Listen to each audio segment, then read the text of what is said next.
오늘 읽어주신 본문은 예수님이 말씀하신 한 비유의 말씀입니다. 어떤 부자에게 청지기가 있었다 그랬습니다. 청지기는 당시의 종과는 다른 직책이었습니다.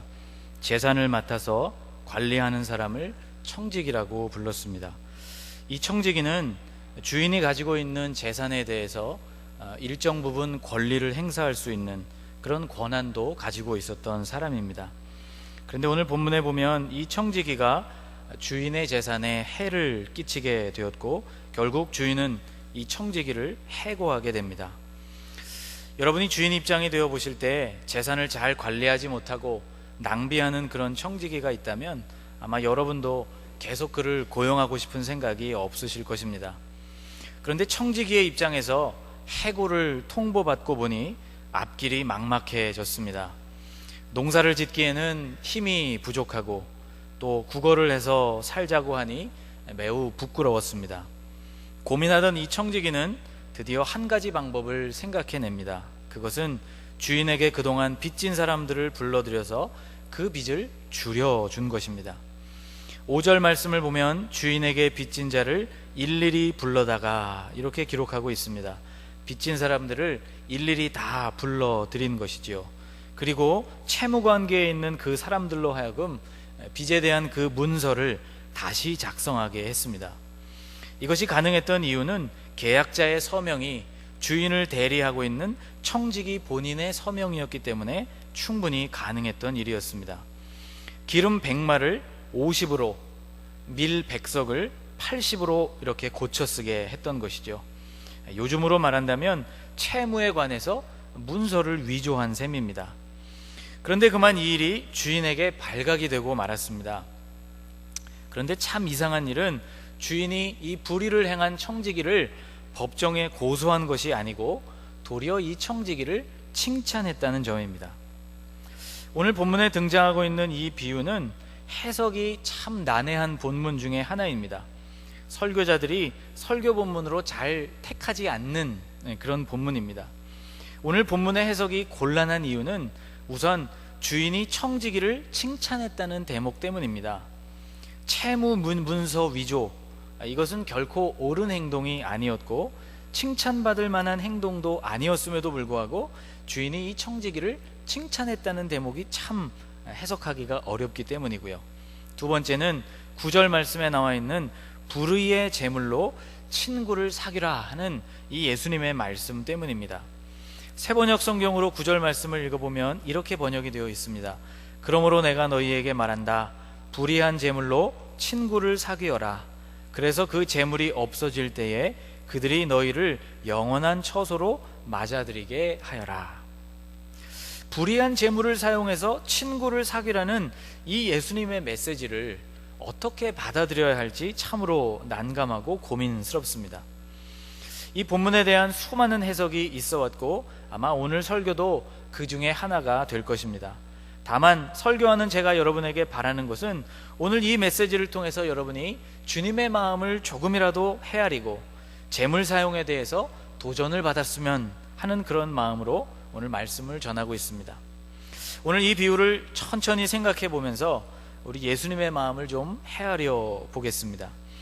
우리는 우선 8절 전반 부분에 주목을 해야만 합니다. 8절 말씀을 한번 같이 읽겠습니다. 주인이 이 옳지 않은 청지기가 이 일을 지혜 있게 하였으므로 칭찬하였으니. 자, 주인이 청지기를 칭찬한 이유는 다른 데 있지 않고 그의 지혜로움에 있었습니다. 여러분, 이 청지기의 불의함, 그가 주인을 속이고 재산을 허비했다는 것, 또 그가 이 문서를 위조했다는 것, 이러한 불의함에 대해서 칭찬을 한 것이 아닙니다.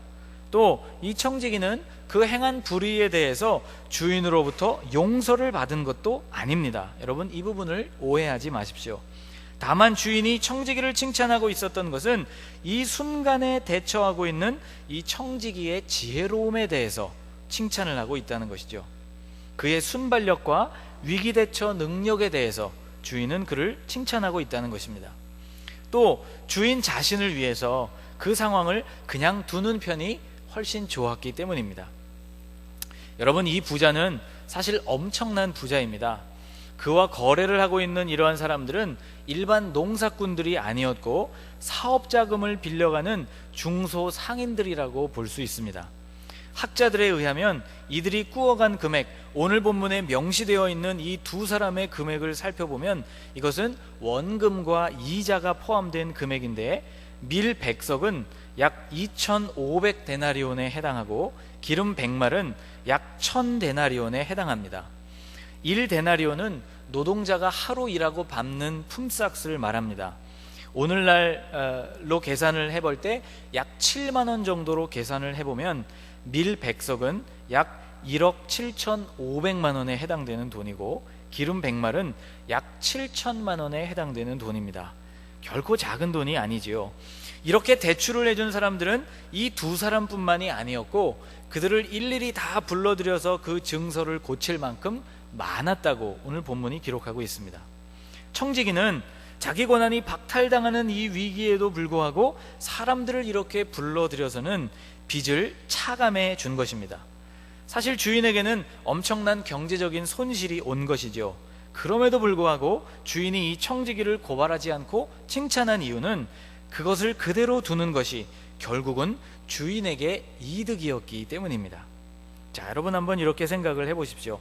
여러분이 어떤 부자에게 1억을 빌렸습니다. 어느 날 그 부자의 재무담당관이 여러분에게 와서, 자, 좋은 소식이 있습니다. 1억을 당신이 빚졌는데 5천만 원만 갚아도 됩니다. 자, 여기 증서가 있는데 여기에 사인을 하면 됩니다. 이렇게 증서를 들고 여러분을 찾아오게 된다면 여러분은 이 재무담당관에 대해서 또 그 주인에 대해, 그 부자에 대해서 여러분 어떤 마음이 들겠습니까? 아주 고맙고 황송한 마음이 들 것입니다. 그 부자에 대해서 이야기하기를 그는 대단히 자비롭고 또 인자한 사람이라고 아마 주변에 자랑을 늘어놓을 것입니다. 그런데 시간이 얼마나 지났을까? 이 일이 다 재무 담당자의 사기였고 원래 빚졌던 1억을 다시 고스란히 갚아야만 한다고 하는 통보를 다시 받게 된다면 여러분 어떤 마음이 들겠습니까? 아마 이렇게 생각하시지 않을까 싶습니다. 어쩐지 그 구두쇠가 처음부터 이상하더라니 내가 이럴 줄 알았다. 아마 이렇게 생각하지 않을까요? 잘못한 재무 담당자에 대해서도 미운 마음이 들 것이고 나아가서는 돈을 빌려주게 된 그 부자에 대해서도 좋지 않은 마음이 들 것입니다. 결국 이 기가 막힌 일을 처음에 자랑할 때보다 훨씬 더 열심히 좋지 않은 말을 아마 전하게 될 것입니다. 자, 여러분 이제 주인의 입장에 한번 되어 보십시오. 이 청지기 때문에 주인은 매우 너그러운 사람, 매우 자비로운 사람이라는 평판을 얻게 되었습니다. 그런데 하루아침에 이것을 없던 일로 하고 그들이 갚아야 할 모든 것들을 다시 갚으라고 말하기가 쉽지 않았다는 것이죠. 주인은 아주 큰 부자였고 그에게 발생한 손해는 그가 얻은 명성에 비해서 별로 크지 않았다는 점을 한번 생각해 보십시오. 이 순간 주인이 원하는 것은 재정적인 손해를 원래대로 복구시키는 것보다 지금 얻은 그 명성을 그대로 유지하는 것이었습니다. 1세기 이스라엘 사람들에게 있어서 이 체면과 평판이라는 것은 가족의 명예와 함께 아주 중요한 요소였습니다. 오죽하면 마태가 그의 복음서를 기록하면서 유대인들을 향한 복음서를 기록하는 그 첫머리에 예수님의 족보를 언급하고 있습니다. 마태복음은 이렇게 시작합니다. 아브라함과 다윗의 자손 예수 그리스도의 계보라. 이렇게 설명하고 있는 이유는 지금 마태가 소개하려고 하는 그 예수님이라는 분이 대단한 분, 아브라함의 자손이고 또 다윗의 자손인 바로 그분에 대해서 내가 소개하고 있노라 하는 선포를 하고 있는 것입니다.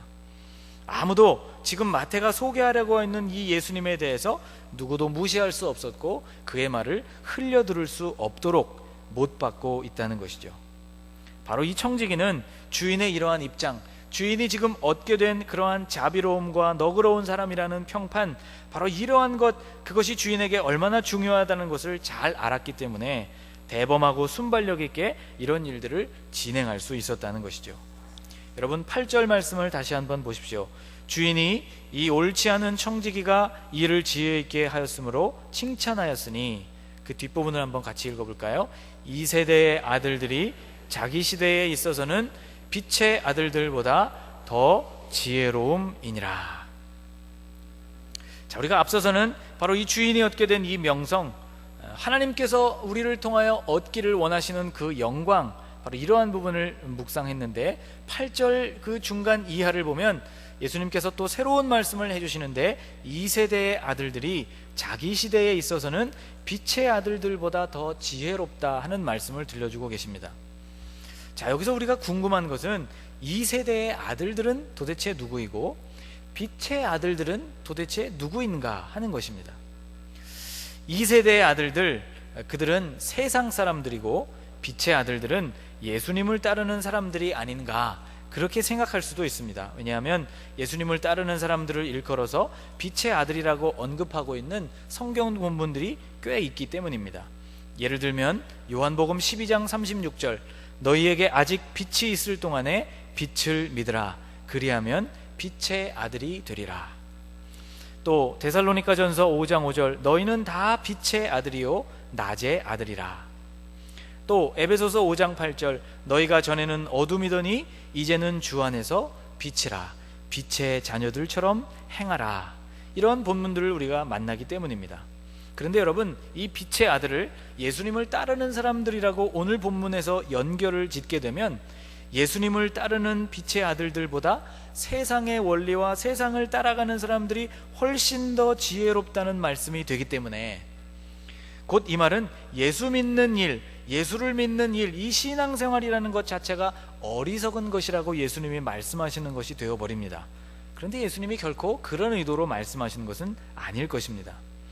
지금 예수님께서 언급하고 계시는 이 빛의 아들들, 여기에 훨씬 더 근접해 있는 사람들이 있는데 그 사람들이 바로 에세네파 사람들이었습니다.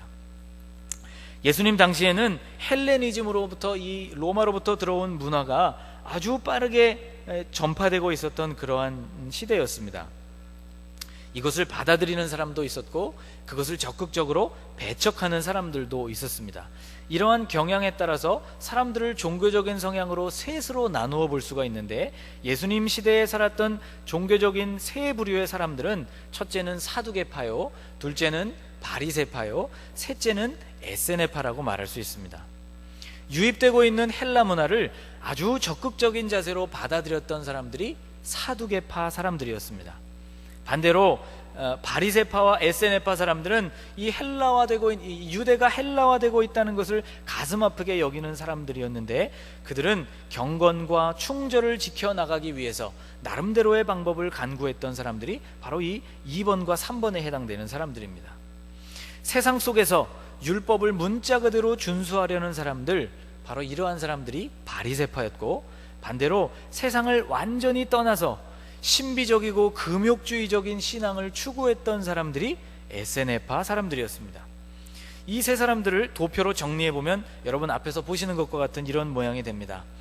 세상 속에서 헬라화를 열심히 추구했던 사람들은 사두개파요, 그들은 세속주의라고 말할 수 있습니다. 세상 속에서 헬라화를 반대하면서 율법을 지키는 일을 강조했던 사람들은 형식주의를 지향했던 바리새파 사람들입니다. 세상 밖에서 헬라화를 반대하면서 금욕주의적이고 신비주의적인 길을 걸었던 사람들, 이 사람들이 바로 에세네파 사람들입니다. 바로 이 에세네파 사람들이 자기 자신들을 가리켜 말할 때 빛의 아들들이라는 표현을 썼습니다. 그 외의 사람들은 어둠의 자식들이라는 표현으로 불렀습니다. 그들은 광야로 나가서 금식적인 생활을 하면서 메시아를 기다렸던 사람들입니다. 이들이 공동체 생활을 했던 곳 하나가 지금 아주 잘 발굴되어 있는데, 이곳이 바로 사해 서북 쪽에 위치하고 있는 쿰란이라는 곳입니다. 현재 이 유적은 잘 발굴되어져 있습니다. 여러분 앞에 사진에서 보시는 것과 같이 저 멀리 사해가 보이고, 그리고 왼쪽 아래에는 집을 짓고 공동체 생활을 했던 흔적들이 고스란히 남아 있습니다. 이 중앙에 보이는 골짜기에는 많은 자연동굴들이 있는데, 바로 이곳에서부터 이 에세네파 사람들이 필사하고 기록했던 성경 사본들이 많이 발견되었습니다. 바로 이 두루마리 사본들이 성경 연구에 있어서 대단히 중요한 자료가 되었죠. 그들은 이 공동체 안에 들어올 때, 그리고 하루에도 2번씩 물로 몸을 씻는 이러한 정결례를 행했는데, 여러분 사진에서 보여지는 이곳이 바로 정결례식이 이루어졌던 곳의 모습을 재현해 놓은 그러한 사진입니다. 그들은 자기들이 가지고 있었던 모든 재산을 포기하고 그것을 공동체에 바쳤던 사람들입니다. 사유재산이라는 개념이 없었던 사람들이죠. 마지막 때에 메시아가 오게 되면 어둠의 자식들은 다 멸망하게 되고 빛의 아들들인 자신들만 구원을 받게 된다고 믿었습니다. 그래서 바깥 세상과의 접촉이 일체 금지되어 있었고, 공동체에 들어올 때 반납해서 모아놓은 그 돈은 일절 사용하지 않다가 급박한 경우에 공동체에 필요가 생겼을 때에만 사용하게 되었습니다. 왜냐하면 그들에게 있어서 바깥 세계로부터 들어온 이 돈은 그 자체로 불의한 재물이었기 때문입니다. 또 그들은 세상을 미워하라고 가르쳤습니다. 이 에스네파의 훈육 규범서를 보면 어둠의 자식들, 그들 공동체 바깥에 있는 세상 사람들을 원수로 여기고 미워해야 한다, 그런 규범이 나와 있습니다.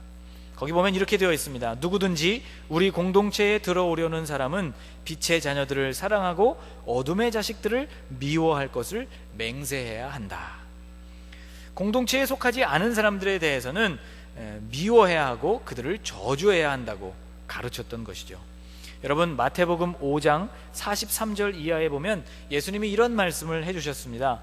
또 내 이웃을 사랑하고 내 원수를 미워하라 하였다는 것을 너희가 들었으나 나는 너희에게 이르노니 너희 원수를 사랑하며 너희를 박해하는 자를 위하여 기도하라. 여러분, 43절 말씀 중간쯤 나오는 원수를 미워하라 하는 이 말씀은 구약 성경 어디쯤 나오는 말씀일까요? 여러분, 신기하게도 원수를 미워하라는 이 말씀은 구약 성경 어디에도 기록된 바가 없습니다. 여러분이 가지고 계시는 성경의 관주가 레위기 19장 18절을 참고구절, 연관구절로 설명하고 있을 것입니다. 그런데 그 말씀에도 오히려 원수를 갚거나 미워하라는 말이 아니라 원망하지 말고 원수를 사랑하라는 말씀이 기록되어 있습니다. 레위기 19장 18절, 원수를 갚지 말며 동포를 원망하지 말며 내 이웃 사랑하기를 내 자신과 같이 사랑하라. 나는 여호와이니라. 이 쿰란 문서에 있었던 에스네파의 훈육 규범서가 발견되어지고 이것이 연구되면서 비로소 예수님이 마태복음 5장에서 하고 계신 이 말씀이 에스네파의 가르침을 인용하고 있는 것이라고 짐작할 수 있게 되었습니다. 자, 여러분, 지금까지 살펴본 바와 같이 예수님이 말씀하신 빛의 아들들이 바로 이 에스네파 사람들을 지칭하는 것이라면, 불의의 재물로 친구를 사귀라 하는 말은 세상의 재물을 이용하여서 친구를 사귀라는 말로 해석할 수 있습니다. 그러므로 이 말씀, 예수님의 말씀은 이렇게 해석될 수 있습니다. 세상 재물 자체를 무조건 악하고 나쁜 것이라고 여기지 말아라. 세상의 재물로도 의미 있는 일들을 할 수 있다. 이 재물을 사용하는 데에는 대범함과 그리고 지혜로움이 필요하다. 세상의 재물을 너희 자신만을 위해서 사용하지 말고 다른 사람을 위해 사용해 보아라. 너희를 위해서만 이 재물을 사용하지 말고 세상 사람들을 위해서 사용해 보아라. 이렇게 말씀을 적용해 볼 수 있습니다. 그러므로 여러분, 이 8절에 등장하고 있는 오늘 설교의 제목인 더 지혜로움이라는 것은 이렇게 세 가지로 정의해 볼 수 있습니다. 첫 번째, 세상의 재물을 더러운 것이라고 완전히 무시하지 않는 것입니다. 9절 말씀을 보면 이렇게 말씀합니다. 내가 너희에게 말하노니 불의의 재물로 친구를 사귀라. 그리하면 그 재물이 없어질 때에 그들이 너희를 영주할 처소로 영접하리라. 여러분, 이 말씀은 재물을 사용하라는 말씀인 것입니다. 재물로 의미 있는 일을 하라는 것이죠. 여러분, 돈 자체는 중립적인 것입니다. 다만 이 돈을 버는 과정과 이 돈을 쓰는 모습과 그리고 그 돈에 대한 우리의 마음이 부정해질 수도 있고 거룩해질 수도 있는 것이죠. 이 재물, 불의한 재물, 세상의 재물을 잘 사용하는 일, 이것이 바로 우리 주님이 우리에게 원하고 계시는 뜻입니다. 두 번째, 더 지혜로움이라는 것은 세상의 재물을 가장 소중한 것이라고 생각하면서 그것을 숭배하지 않는 태도입니다. 13절 말씀을 여러분 같이 한번 읽겠습니다. 집 하인이 두 주인을 섬길 수 없나니 혹 이를 미워하고 저를 사랑하거나 혹 이를 중히 여기고 저를 경히 여길 것임이니라. 너희는 하나님과 재물을 겸하여 섬길 수 없느니라. 하나님도 사랑하고 재물도 사랑하는 이런 이중적인 태도를 가져서는 안 된다, 그런 태도를 가질 수도 없다는 말씀을 해주고 계신 것이죠. 여러분, 우리의 마음은 한 가지 중요한 일을 쫓아가게 되어 있어서 그것이 하나님을 향하게 되면 재물을 향할 수 없고, 재물을 향하게 되면 하나님을 향할 수 없도록 우리의 마음은 그렇게 설계가 되어져 있습니다. 그러므로 재물의 위치를 하나님만큼 높여서는 안 된다는 것이죠. 재물은 사용하게 되는 것이지 그 재물을 사랑하거나 그 재물을 섬기는 것은 아닙니다. 이것이 바로 지혜로운 태도입니다. 세 번째, 더 지혜로움이라는 말씀은 세상의 재물을 의미 있는 일에 사용하는 것입니다. 저를 한번 따라해 보실까요? 세상의 재물을 의미 있는 일에 사용하는 것입니다. 아멘. 여러분, 11절 말씀을 한번 같이 읽겠습니다. 11절입니다. 너희가 만일 불의한 재물에도 충성하지 아니하면 누가 참된 것으로 너희에게 맡기겠느냐. 자, 여러분, 이 말씀을 잘 들여다보십시오. 불의한 재물이라는 것은 위에서 살펴본 대로 세상의 재물을 뜻합니다. 불의한 재물에도 충성하지 아니하면 이라는 말은 세상의 재물을 의미 있는 일에 잘 관리하고 쓰지 못한다면, 그런 뜻입니다. 그렇게 된다면 누가 너희에게 참된 것을 맡길 수 있겠느냐. 주님이 이렇게 묻고 계시죠. 세상의 재물을 의미 있는 일에 잘 활용하고 쓰지 못하는 사람에게 어떻게 신령하고 더 고귀한 일들을 맡길 수가 있겠느냐, 그런 질문입니다. 또 10절 말씀을 한번 보십시오. 같이 읽겠습니다. 지극히 작은 것에 충성된 자는 큰 것에도 충성되고 지극히 작은 것에 불의한 자는 큰 것에도 불의하니라. 갑자기 왜 충성된 자, 또 작은 일, 큰 일을 예수님이 언급하시고 있느냐 하면 세상 재물을 의미 있게 사용하는 일, 이것이 우리에게 있어서는 작은 일이라는 말씀입니다. 세상 재물을 규모 있고 의미 있게 잘 사용하는 사람에게는 신령하고 고귀한 일, 더 큰 일, 바로 이러한 일들도 맡겨지게 될 수 있지만 세상 재물을 그렇게 잘 사용하지 못하는 사람에게는 신령하고 고귀한 일을 맡길 수가 없다는 그런 말씀인 것이죠. 우리 속담에도 그런 것이 있죠. 하나를 보면 열을 안다, 그런 속담이 있습니다. 작은 일을 어떻게 처리하는지를 보면 큰 일을 맡겼을 때에도 어떻게 할지가 보인다는 그런 속담입니다. 사랑하는 여러분, 오늘 여러분과 저에게 주어진 이 재물은 우리의 것이 아닙니다. 저를 한번 따라해 보실까요? 내가 누리고 있는 재물은 나의 것이 아니다. 자, 여러분, 이렇게 고백하시면서도 좀 마음이 떨떠름하셨는지 모르겠습니다. 내가 열심히 일해서 벌어들인 것이 왜 내 것이 아니란 말이냐. 여러분, 12절 말씀을 한번 같이 읽겠습니다. 너희가 만일 남의 것에 충성하지 아니하면 누가 너희의 것을 너희에게 주겠느냐. 여러분, 12절 앞부분을 보시면 너희가 만일 남의 것에 충성하지 아니하면, 그렇게 말씀하고 있죠. 바로 여러분, 청지기가 주인의 재산을 맡아서 관리하는 것과 같이 우리가 가지고 있는 이 재물, 우리가 누리고 있는 이 모든 것들이 바로 하나님이 우리에게 맡겨주신 것이라는 고백인 것이죠. 만일 우리가 우리에게 맡겨진 것, 하나님으로부터 우리에게 주어진 이것에 충성하지 아니한다면 누가 실제로 우리가 누려야 하는 우리의 것을 우리에게 주겠느냐는 그런 말씀입니다. 여러분, 주인이 청지기에게 맡겨둔 이 재물과 같이 우리가 오늘 누리고 있는 모든 것은 하나님께서 우리에게 맡겨두신 것입니다. 만일 청지기가 그에게 맡겨진 것을 잘 관리했다면 그는 아마 훨씬 더 좋은 것을 얻었을 것입니다. 직무를 박탈당하는 순간에 이르러서야 뒤늦게 지혜를 발휘하면서 그가 재물을 사용하는 것이 지혜로운 모습이기는 했지만, 주인이 그에게 원했던 더 바람직한 모습은 그에게 맡겨진 그 재물을 잘 관리하는 일, 지혜롭게 쓰는 일, 주인이 그에게 준 권한을 이용해서 주인의 뜻에 맞게 그것을 잘 관리하고 사용하는 것을 주인은 바랬다는 것이죠.